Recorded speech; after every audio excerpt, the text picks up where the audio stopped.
KHQA News at 6 begins with comprehensive team coverage of rising floodwaters causing major concerns in river communities across the tri-states. Sandbagging efforts underway right now as residents work to fight rising waters in Missouri, Iowa, and Illinois. Good evening and thank you for joining us for KHQA News at 6 tonight. David Amelotti anchoring on location from the sandbagging efforts underway right now.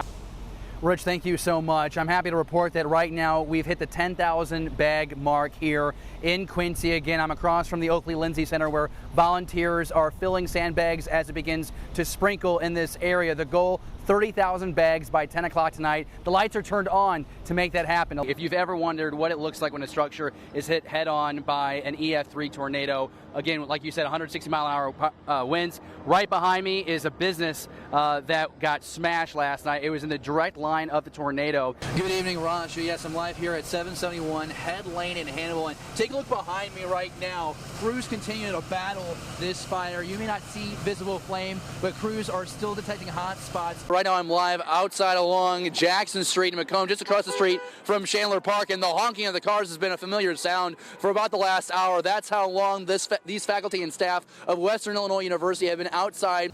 I appreciate Valerie putting that line in the script. No, that's really wonderful. I have my tickets for the 9:45 showing tonight and 11 tomorrow morning. Can you imagine if I like the movie? The Rise of Skywalker is a story 42 years in the making. And as far as Disney is concerned, their sequel movies have made more than $4 billion. Raj, it was standing room only inside the YMCA gym behind me. It's an empty parking lot right now, but don't misunderstand this situation. There were hundreds of people lined up for as long as 2 hours waiting to hear Mayor Pete Buttigieg speak in Fort Madison tonight. Union President Jen Drew joining us right now, so we'll do that live interview right now. Jen, thank you so much for joining us. Hi. We'll get everyone in a position, and Jen, if we can just go ahead and start with what is the decision of the union membership? Here's what we know. Not every levy can be 100 or 500-year status. The Gregory levy that I'm walking on right now is only a 50-year levy. The difference is it would need another 3 feet and some freeboard in order to reach that status. It's not an option. So landowners say, just let the water in. Quincy is learning repurposing large retail space isn't easy. Quincy Medical Group is trying to convert this former Burners at the Quincy Mall into a patient surgical center. Just last week, the Illinois Health Faculty Services and Review Board says this former retail space doesn't meet the requirements a surgical center demands. Bus drivers tell me they live and die by the use of their mirrors. Each driver has to check every mirror on the bus as part of a 76-point examination, a test they have to complete before leaving the lot. Landon Davenport's gift is his smile. He's always upbeat, nothing ever phases him. Every time, like when I walk down the hall, he always had a smile on his face. He never fails to make someone laugh or put a smile on their face. His friends say this moment is about returning the favor. Landon's parents are near speechless. Surreal. We had no idea what today was going to bring. It ranks right up there with the birth of my kids, so that's pretty high on my list. A parade for Landon. He gets to sit up front of the lead fire truck. His classmates pour into the field out front with signs cheering his name. The band plays some of his favorite tunes. Today, Landon is feeling fantastic, thank goodness. But we don't know what tomorrow's going to look like. We don't know what next week is going to look like. But because of that, we're packing it in. A lot can change in 7 months. April 1st, 2019. Landon is diagnosed with leukemia. He begins chemotherapy immediately. By May 10th, he has lost his hair before his first blood transfusion. It's an emergency trip to St. Louis from Pittsfield for pancreatitis on June 23rd. Landon has a high threshold of pain and can handle things on a daily basis that would put us on the floor wailing in a fetal position. That was put to the test on August 6th when Landon went into aesthetic shock. He was placed on a ventilator for 7 days in the pediatric ICU. This is the start of major complications with the chemotherapy drugs. Fast forward to October, Landon is diagnosed with stage 4 cirrhosis of the liver. We recognize that quality is more important than quantity, right? So as of right now, we're doing anything and everything we can do. Things like today, who gets their own parade, right? This parade wasn't just the school parking lot, it spanned the entire town of Pittsfield. Dozens of organizations formed this lineup that stretched for miles. Businesses put messages of hope on their signs out front. It's the middle of the workday, but this parade route is lined with people on the clock. Knowing that this whole street is just lined with people makes me kind of want to cry because it just says a lot about Pike County in general. Landon, this is yours, buddy. How's it look? He says it looks good, everybody! We're just truly amazed at the blessings that we've received through this, and not just in our community, but from all over the world. That's no exaggeration. Landon has been able to connect with people in Australia, Israel, and all over Europe. Just take a look at all these letters and patches that poured in from across the U.S. and Canada over the summer. Chris says Landon receives letters daily from people who have fought similar fights. We all get a lifetime, but it's our time to live that varies. Chris says the one lesson to learn from Landon is everyone has a story. What's the best thing you can do to respond to somebody that you don't know their story? Love on them. And that's what Landon does. He loves on everybody. And it alters lives. And that's what we love about Landon. And if anything that we hope comes out of this, we hope that is the one thing that people understand about Landon. It's unconditional love. Now, the concern on many parents' mind, how would my child react to finding a firearm? KHQA is working for you tonight to find out what happens when kids find guns in this exclusive in-depth report. KHQA reached out to the Tri-States for parents with young children. We had 2 families who gave consent to show their kids on air. We placed multiple hidden cameras in their homes. While these kids thought they were just clearing their table for their parents, Quincy Police Sergeant Adam Yates, Mom, and I were watching and waiting. For this story, we're using a Glock 43 semi-automatic 9mm handgun. This is very common for home defense as well as concealed carry purposes. Not only did we make sure that the weapon was not loaded, there is no magazine inserted, we also removed the firing pin so it's impossible for this weapon to fire. Our first scenario involves 2 sisters. The family is not familiar with firearms, they're not in the house, and Mom doesn't think her daughter's friends have firearms in their homes. Our second family is a different case. 2 boys, 2 girls, ranging from ages 6 to 11. Dad has at least 1 firearm in the home, and the family has had conversations about what to do when a gun is around. What do you do? To get some perspective, KHQA reached out to more than 20 area schools. St. Francis Alanis Grade School in Quincy was the only one to agree to put its students to the test. I would check it and then set it back down and run off. What are you checking? Checking to see if there's any bullets in the ammunition. Now, there are no hidden cameras here. The scenario at school came with 2 conditions. No students would come in contact with a firearm. In the gun cabinet. What? You have a gun cabinet? So you know where the gun cabinet's at? Yes. And students would only participate in a Q&A with parents' written permission. Almost everybody has seen a gun in real life. Yes. Is that true? While the kids in this classroom seem to know what to do if faced with an unfamiliar firearm, coming face to face with the real deal is another story. I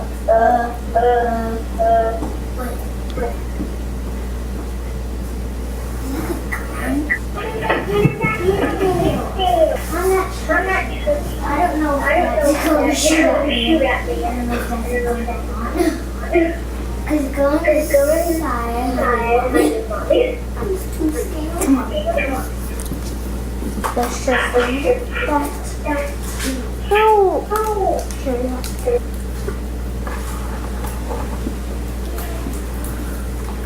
Hey, what are you doing?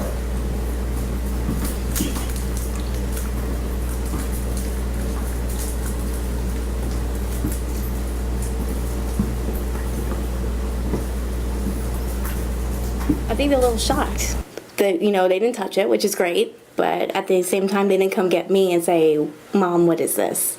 So I think we need to have a little conversation with them. She's looking at us. Oh, look at this. Here we go. Did they see it? Oh, so. Yeah. Whoa. There's a gun right there. Like, move back. Move back. Okay, let's go. Here they come. What? Gun out. What? Yes. Where? I guess it tells me that they're listening and that, Did you touch it? I don't know, that they're putting it into practice. And it gives me confidence, like even if it was just them with a group of friends, that they would be the one to step up and do something about it. So I was really proud that my 6-year-old said something. Parents have got to have conversations with their kids about firearms. It only takes one mistake, one accident, for something tragic to happen and somebody's life change forever. Heaven forbid a life ends because of that. We have got to keep our kids safe.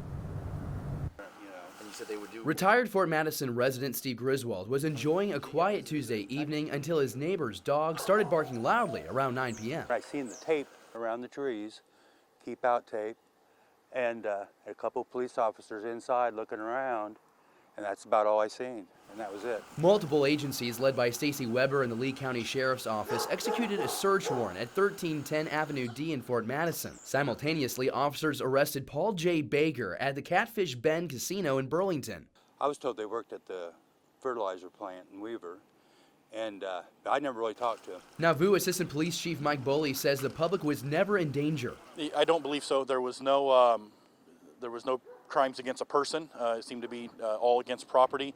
We had no reports of any confrontations amongst Mr. Baker and any victims. Baker's landlord, Linda Bruce, says Baker started renting her property in November. She's only communicated with him via text, but she says she's better acquainted with his ex-girlfriend. Well, I've actually only really talked to her. She's the one that leased the house, and we've emailed documents, the lease documents back and forth, so we've had quite a bit of conversation. I really never dealt with Paul. Boley says strong communication allowed 12 agencies to collaborate, bringing the investigation to daylight on Wednesday.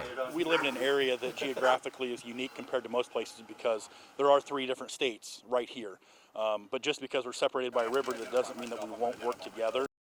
Tonight on KHQA News at 6, our top story brings you the latest developments from the courtroom. Good evening, and thank you for joining us tonight for KHQA News at 6. Opening statements begin this afternoon in the second murder trial of a Quincy man accused in a fatal shooting more than 4 years ago. Stephen Gavin is accused in the 2015 shooting death of Carlos A. Wires Sr. He faces 4 counts of first-degree murder and 1 count of armed robbery. KHQA's Raj Maples was in the courtroom for the opening statements this afternoon.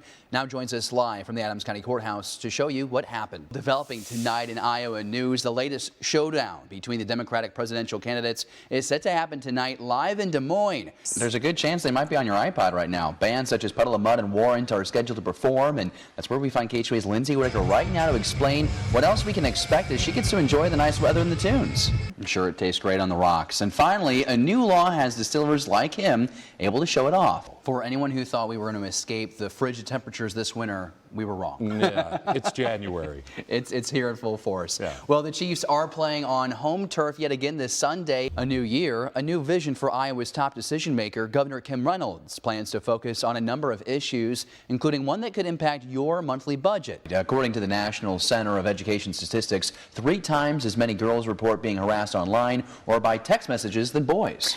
Sounds good, Rich. Now to Northeast Missouri, where U.S. Senator Roy Blunt is making several stops today. His talking points include infrastructure, broadband internet, and agriculture. KHQA's Lindsay Whitaker joins us now live in Edina. Lindsay, you spoke directly with the senator himself within the hour. What did you learn? And the Illinois State Fair is kicking off. So if you time it all right, you can hit all 3 events by the end of the weekend. That's right. Reba McEntire is going to be at the Illinois State Fair. Oh, wait, are you serious? Yeah. Since when? Fancy that. Oh, Reba McEntire's the best. New tonight at 6, new financial information services surrounding investigations into the Hannibal Board of Public Works. The board hired 2 private firms last year to investigate what BPW calls a misuse of funds. So KHQA's Lindsay Whitaker has been working for you to uncover the cost of these investigations. And the QU football program is celebrating with its return with its annual kickoff bash at QU Stadium, and that's where we find KHQA's Jet Beecham with the latest on the Hawks' upcoming season. Jet? Staying in Missouri now, the state's top contractors want more Missourians to pursue careers in the construction business as they face a critical shortage